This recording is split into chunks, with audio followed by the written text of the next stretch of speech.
Assalamualaikum warahmatullahi wabarakatuh. Selamat pagi semuanya. Salam sejahtera bagi kita semua. Bapak harap pada hari ini semuanya selalu sehat-sehat semua.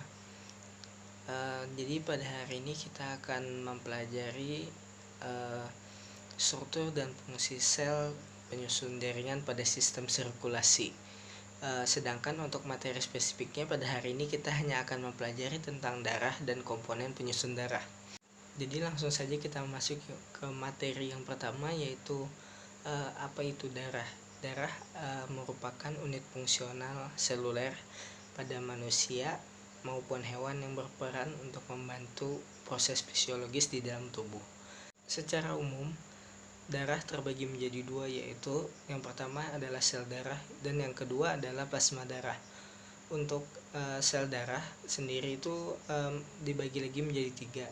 Yang pertama ada sel darah merah atau eritrosit, yang kedua ada sel darah putih atau leukosit, dan yang ketiga ada keping darah atau trombosit. Jadi selanjutnya kakak akan menjelaskan secara singkat tentang bagian-bagian penyusun darah tersebut. Yang pertama ada plasma darah. Plasma darah sendiri sebenarnya terdiri dari 90% air dan 10%-nya merupakan zat-zat terlarut. Yang dimaksud zat-zat terlarut ini adalah seperti kandungan magnesium, zat besi, maupun beberapa zat-zat lainnya seperti garam dan mineral.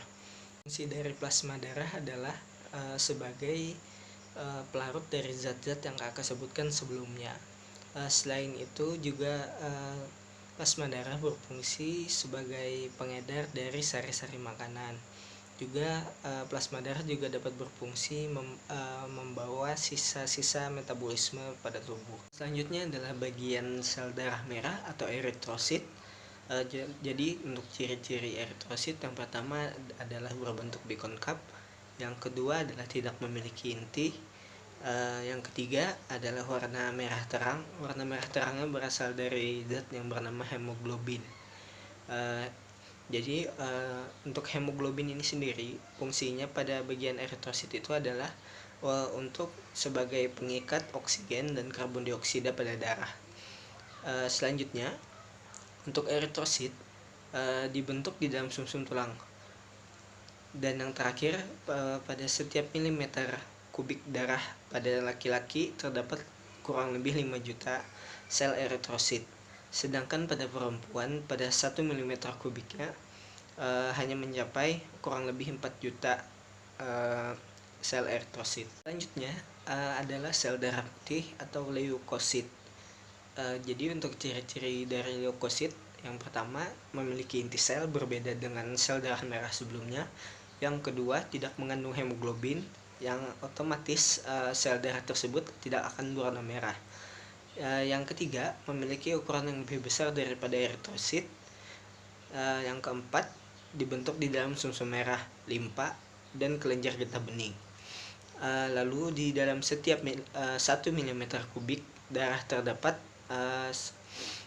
sel leukosit sekitar 5.000 sampai 10.000 butir. Jadi jumlahnya jauh lebih sedikit dari sel darah merah yang sebelumnya kakak jelaskan. Selanjutnya kakak akan membahas beberapa pembagian pada leukosit. Jadi leukosit itu kembali dibagi menjadi dua. Yang pertama granulosit atau berinti kecil, yang kedua agranulosit atau yang berinti besar. Jadi untuk yang agranulosit bisa kita bagi lagi menjadi dua, di mana ada yang bergerak cepat dan ada yang bergerak lambat. Untuk yang bergerak cepat itu merupakan sel limfosit, sedangkan yang bergerak lambat itu merupakan sel monosit. Selanjutnya yang berinti kecil atau granulosit itu terbagi menjadi tiga. Yang pertama ada yang sifatnya netral, yang kedua ada yang sifatnya asam, dan yang ketiga ada yang bersifat basa. Untuk yang netral itu disebut neutrofil, untuk yang asam itu eosinofil, dan untuk yang basa adalah basofil. Materi yang terakhir adalah keping darah atau trombosit. Jadi untuk keping darah berukuran kecil dan memiliki bentuk yang tidak beraturan. Yang kedua tidak memiliki inti sama seperti eritrosit. Yang ketiga masa hidupnya hanya 10 sampai 12 hari. Itu tidak bisa terbilang tidak lama. Selanjutnya, dalam setiap 1 mm kubik dari sampel darah yang diambil, itu terdapat sekitar 200.000 sampai 400.000 butir dari keping darah atau trombosit. Untuk keping darah berperan dalam proses pembukuan darah. Jadi misalnya apabila kita mengalami luka dan luka tersebut seperti menutup, itu tuh bisa disebut pembekuan darah. Misalnya seperti mulai membiru dan menutup, itu tuh merupakan bantuan dari keping darah ini atau trombosit untuk menutup luka, sehingga darah tidak terus terbuang atau keluar melalui tubuh. Mungkin itu saja yang dapat kakak sampaikan pada materi pelajaran pada hari ini.